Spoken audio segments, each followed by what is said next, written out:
ప్రజాయుద్ధ నౌక గద్దరన్న జయంతి ఉత్సవాల సందర్భంగా కొందరు మాట్లాడినటువంటి మాటలు కావచ్చు, విశ్వవ్యాప్తమైనటువంటి మహాగాయకుడు రచయిత గద్దరన్న గురించి మాట్లాడినటువంటి విషయాల మీద ఈరోజు ఆయనతోని వేదిక పంచుకున్న కళాకారునిగా, ఒక ధూమ్ధామ్ వ్యవస్థాపకునిగా, తెలంగాణ రాష్ట్ర సాధనలో గద్దరన్నతో పాటుగా ఆయన అడుగుల్లో అడుగై, ఆయన పాటకు కోరసై, ఆయన కాలికి గజ్జలమైనటువంటి మేము కొన్ని విషయాలను సూటిగా ముఖ్యమంత్రి రేవంత్ రెడ్డి గారు మాట్లాడిన దాని మీద సూటిగా 2 మాటలు మాట్లాడదామన్న ఉద్దేశంతో ఇవాళ అలాగే బీఆర్ఎస్ పార్టీ మీద కూడా సంబంధం లేనటువంటి విషయాల మీద మాట్లాడినటువంటి సందర్భంగా కొన్ని విషయాలు మీతోని నేను వాళ్లకు సూటిగా ప్రస్తావించదలుచుకున్నా. ముఖ్యంగా గద్దరన్న ప్రజా విముక్తి కోసం, పీడిత తాడిత ప్రజల కోసం తన జీవితాన్ని త్యాగం చేసినటువంటి ఒక మహా వ్యక్తి, మహోన్నతమైనటువంటి శిఖరము గద్దరన్న. తన మీదనే నన్ను గన్న తల్లులారా, తెలుగు తల్లి పల్లెలారా, మీ పాటనై వస్తున్నానమ్ము మాయమ్మాలారా, పాదాలకు వందనాలమ్ము మా తల్లులారా, మీ పాటనై వస్తున్నా, మీ ఆటనై వస్తున్నా, మీ పాదాలకు ధన్యవాదాలు. ప్రజా విముక్తి పోరాటంలో మనమందరం కలిసి పోరాడదామన్నటువంటి గద్దరన్నను ప్రజల గుండెల్లో నుంచి చెరిపేసే ఒక కుట్రపూరితంగా నిన్న రవీంద్ర భారతిలో గద్దరన్న జయంతి ఉత్సవాలు జరిపించారు. వాస్తవంగా గద్దరన్న జయంతి ఉత్సవాలకు గద్దర్ ఫౌండేషన్ ద్వారా వాళ్ళ కొడుకు సూర్యం దానికి అధ్యక్షునిగా ఉన్నారు. గద్దర్ ఫౌండేషన్ ద్వారా దాన్ని రవీంద్ర భారతిలో నిర్వహిస్తే దాన్ని కాంగ్రెస్ ఉత్సవంగా మారినటువంటి సందర్భాన్ని మేము ప్రశ్నిస్తూ ఉన్నాం. ఎందుకనంటే గద్దర్తోని ఆడిపాడిన వాళ్ళు కానీ, గద్దరు పాటలు విని అవసూలు బాసినటువంటి అమరుల యొక్క కుటుంబాలు కానీ ఏ ఒక్కరి మీద కూడా, ఆ వేదిక మీద ఏ ఒక్కరు కూడా అక్కడ కనబడినటువంటి సందర్భం లేదు. ఎవరైతే గద్దరు నేపథ్యాన్ని, గద్దరు ఆశయాన్ని అనుకున్నారో గద్దరు యొక్క జీవితాల్లో గద్దరు యొక్క ఆశయాన్ని అడ్డం పడ్డ వాళ్ళే నిన్న గద్దర్ గురించి మాట్లాడినటువంటి సందర్భం చూస్తూ ఉంటే అంతకులే సంతాప సభ పెట్టినట్టుగా నాకు అనిపించినది.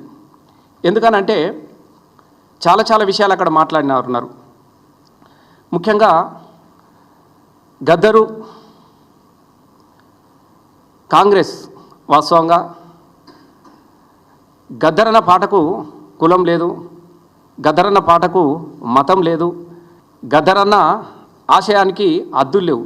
కానీ నిన్న జరిగినటువంటి జయంతి ఉత్సవాలలో మాత్రం ఒకే వర్గాన్ని అంతా కూడా వేదిక మీదకి తీసుకురావడం కావచ్చు, ఒకే వర్గానికి ప్రాధాన్యతనివ్వడం కావచ్చు, అంతిమంగా కాంగ్రెస్ పార్టీ యొక్క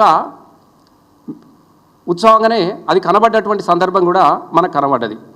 దానిలో చాలా రకరకాలైనటువంటి మాటలు కూడా మళ్ళీ మాట్లాడుతూ ఉన్నారు.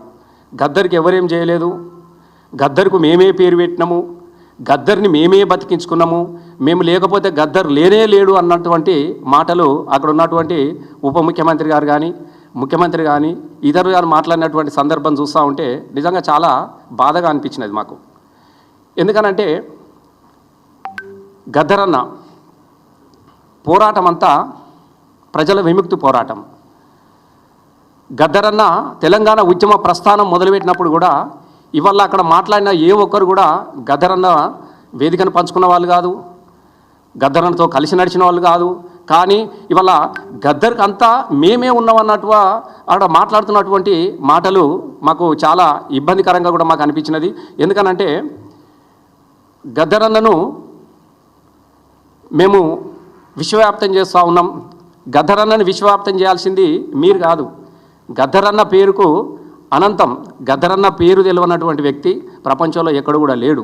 ఒక 75 సంవత్సరాలు కలిగినటువంటి గద్దరన్న చివరి వరకు కూడా పాటగానే బతికిండు, ప్రజల విముక్తి పోరాటమైండు, ప్రజల గురించే ఆలోచించినాడు. కాబట్టి ఇలా పసిపిల్లవారి నుంచి కూడా పండు ముసలి దాకా కూడా గద్దరన్న పేరు తెలిసిన వాళ్ళు ఉంటారు. కానీ వీళ్ళు మాత్రము మేము గద్దరన్నకు మేమే గద్దరన్నను ప్రజలకు తీసుకుపోతా ఉన్నాం, గద్దరన్న నిలబెడతా ఉన్నామని మాట్లాడినటువంటి మాటలతో పాటుగా నిన్న పద్మశ్రీ అవార్డుల గురించి కూడా అక్కడ ప్రస్తావన రావడం జరిగినది. వాస్తవంగా ఒక విచిత్రం అనిపించినది నాకు.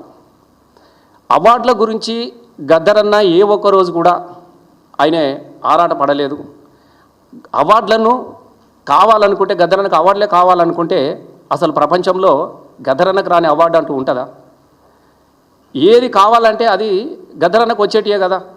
కానీ గద్దరన్నకు సంబంధం లేనటువంటి అంశాల్లో దాన్ని ఏదైతే తిరస్కరించిండో దాని పేరు మీద నేను పద్మశ్రీ పంపించినా అక్కడ వాళ్ళు ఇవ్వలేదు అని చెప్పేసి ఇక్కడ తెలంగాణలో ఇప్పుడున్నటువంటి పరిస్థితుల్లో ప్రజలంతా అన్నమో రామచంద్ర అని చెప్పేసి ఇక్కడ రైతులు మరణిస్తూ ఉన్నారు, నీళ్ళ కోసం కొట్లాడుతూ ఉన్నారు, అన్నిటి కోసము తనలాడుతూ ఉన్నటువంటి సందర్భంలో ఇలా ప్రజల్లో ఉన్నటువంటి వ్యతిరేకతను మరోవైపు తిప్పాలన్నటువంటి ఉద్దేశంతో ఇలా పద్మశ్రీ అవార్డును ఒకటి తెర మీదకి తీసుకొచ్చి ఇలా ఇద్దరు కలిసి, అటు కేంద్రం కావచ్చు ఇటు రాష్ట్రం కావచ్చు, ఇద్దరు కలిసి నువ్వు కొట్టినట్టు చేయి, నువ్వు కొట్టినట్టు చేయి, నేను ఏడిచినట్టు చేస్తా అని చెప్పేసి మేము గద్దర్ కోసం అవార్డుల కోసం పంపించినని చెప్పేసి నిన్న ముఖ్యమంత్రి రేవంత్ రెడ్డి గారు ఆయన జయంతి ఉత్సవాలు కూడా చాలా చెప్తా ఉన్నాడు.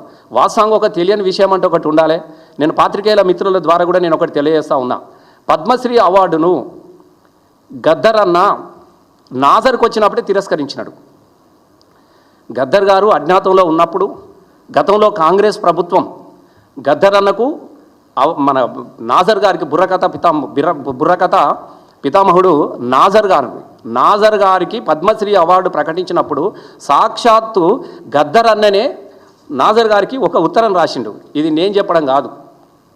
గద్దర్ అన్న పద్మశ్రీ అవార్డుకు వచ్చినటువంటి సందర్భంలో అజ్ఞాతంలో జీవితం ఉన్నటువంటి గద్దర్ అన్న నాజర్ గారికి ఒక ఉత్తరం రాసిండు. ఇది నేను కాదు. డియర్ నాజర్, తెలంగాణ పోరాటం నిన్ను ప్రపంచానికి అందించింది, ప్రజా కళాకారునిగా మలిచింది. ఆ తెలంగాణ ప్రజలు ఇంకా ఆకలితోనే ఉన్నారు, అణచబడే ఉన్నారు, దోచబడే ఉన్నారు, చెరచబడుతున్నారు, చెట్లకు గట్టి కాల్చబడుతున్నారు, ఆయుధాలు అందుకొని సాయుధ పోరాటంలోనే ఉన్నారు అని చెప్పేసి రాసిండు.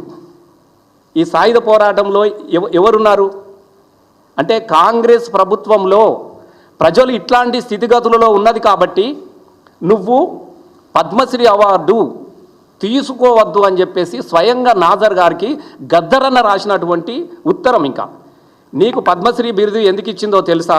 అప్పటి కాంగ్రెస్ నీకు పద్మశ్రీ బిరుదు ఎందుకు ఇచ్చిందో తెలుసా? నువ్వు బుర్రకథను బతికించినందుకు కాదు, ఇప్పుడు కష్టజీవి బుర్రకథ చెప్పడం లేదని, ఏ కథ ద్వారా ఏ పని చేయడం లేదని, తమ వ్యవస్థకు ఎసరు రాని పలనాటి బుబ్బిలి కథలు చెప్పి బతుకుతున్నావని, తాము గండబేరండాలను గౌరవంగా స్వీకరిస్తున్నావని, నక్సల్బరి పోరాట కథగా మారడం లేదని, ఎర్రజెండను గుండెకద్దుకొని ఆకాశంలో ఎగరడం లేదని నీకు పద్మశ్రీ అవార్డు ఇస్తూ ఉన్నారు. కోట్లాది జనం ప్రేమించారు, వీరులు అమరవీరులు ప్రేమించారు, నిన్ను ద్వేషించిన వాళ్ళే నీకు పద్మశ్రీ బిరుదు ఇచ్చారు, మరి నువ్వెట్లా పుచ్చుకున్నావు? గద్దర్ గారు నాజర్కు రాసిండు, నువ్వెట్లా తీసుకుంటావని.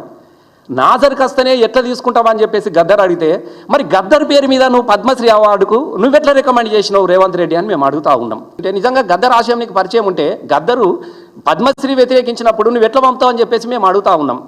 నీకు ఎవరైనా అప్లికేషన్ పెట్టిరా? పద్మశ్రీ అవార్డుల కోసము మీరు దరఖాస్తు చేసుకోమని అని చెప్పేసి పేపర్లలో ప్రకటన వస్తుంది. దయచేసి నేను పాత్రికేయుల ముందు నేను చెప్తా ఉన్నా, ఒక ప్రకటన ఇస్తారు. మీకు ఎవరెవరైతే మీరు సమాజంలో చేస్తున్నటువంటి సేవలకు గాను మీరు అప్లై చేసుకోమని చెప్తే అవి పరిశీలించి కేంద్ర ప్రభుత్వానికి రాష్ట్ర ప్రభుత్వము రికమెండ్ చేస్తుంది, లేకపోయినా ఇవ్వచ్చు, అది వాళ్ళ ఇష్టం. అట్లాంటి దానిలో అసలు గద్దరు పద్మశ్రీ అవార్డే వద్దానంటే నేను గద్దర్ పేరు పంపించినా రాలేదు, ఇక చూసినావా అని చెప్పేసి ఒక విచిత్రమైనటువంటి వాదన నడుస్తూ ఉన్నది. గద్దర్ ఎన్నడన్నా అవార్డుల కోసం ఆరాటపడ్డా?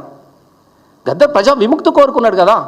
ఒక ఆయన అంటాడు నిన్న లేచి గద్దర్ పేరు మీద మేము సినిమా అవార్డులు ప్రకటించినాం.